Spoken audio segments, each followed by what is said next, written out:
Okay, today I will discuss about these things is very confusing because most of the students they are thinking square root of 9 is equal to they are writing plus minus 3 plus minus 3. Okay, we are writing most of the student, but this is wrong. We can't write in this way. And okay, why? Because square root of 9 we can't write plus minus 3, only plus 3 will be there. Okay, but most of the teachers also they are explaining, they are telling we can write minus 3 also. How? Because they are giving the explanation in this way: minus 3 into minus 3 is equal to plus 9. So that's why we can write square root of 9 is equal to minus 3, and plus 3 into plus 3 we are getting 9. So that's why we can write square root of 9 is equal to 3. So if you take all together, then we can write square root of 9 is equal to plus minus 3. So this is totally wrong thing, because under the root, okay, if any number you will get under the root, you will not get negative number. You will not get negative number, never. Why?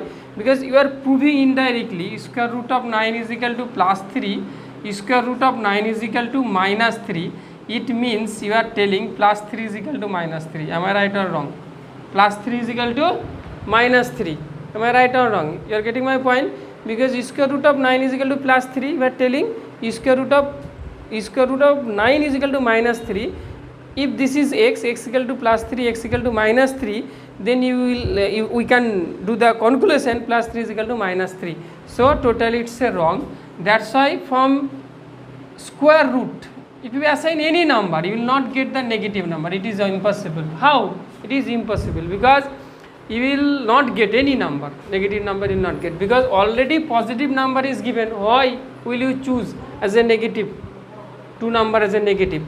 But one thing they are asking, but sir, in solution we are doing that type of thing. In equation when we are solving that type we are doing, that time we are doing what we are doing? We are doing x is equal to plus minus 3. But how this is not done in this way?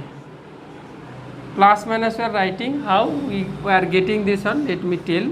Because we are solving, it's a quadratic equation. If you take 9 in this left hand side, then you will get 0. Then we can write x square minus 3 square is equal to 0. Then apply a square minus b square, this identity, all of you know this identity. X plus 3 into x minus 3 is equal to 0. So in quadratic equation we can write x plus 3 is equal to 0, or x minus 3 is equal to 0. Okay. So here we will get x equal to minus 3, and here we will get x equal to plus 3.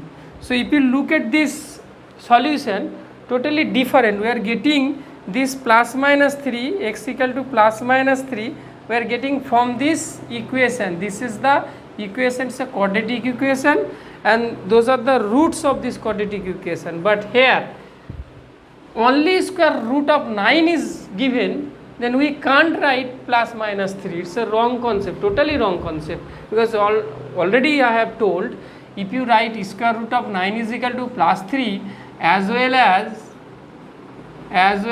square root of 9 is equal to minus 3, it means we witness plus 3 is equal to minus 3. We can't write because this is not given. Why will you choose 9 is equal to minus 3 into minus 3?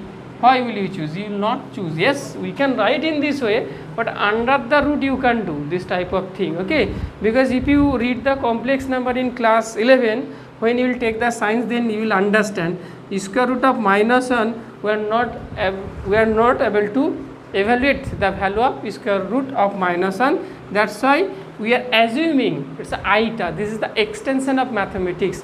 In mathematics, sometimes we are not able to find out the value of any number or any expression. That time we are assuming. Okay. Also, we will see how we get the logarithm. In logarithm also we are not able to get the value of x, 2 to the power x equal to 7, because we are not able to write down the 7 in the power of 2. So that's why we are writing x is equal to log 7 base 2. This is the extension you will learn in future, but don't confuse this one. Only square root 9 is there, you have to write plus 3. You can't write plus minus 3, but in equation you have to write, because look at the process. If you look at this process, you can understand how have I got plus minus 3. Okay, but most of the teachers, they are jumping those lines, they are not doing those lines, and they are doing this directly. X square is equal to 9, so we can write x equal to plus minus 3. But how have I got? By doing those lines. So don't skip those lines, but for saving our time, we skip those lines and we are writing x equal to plus minus 3. Okay, so don't confuse both of them.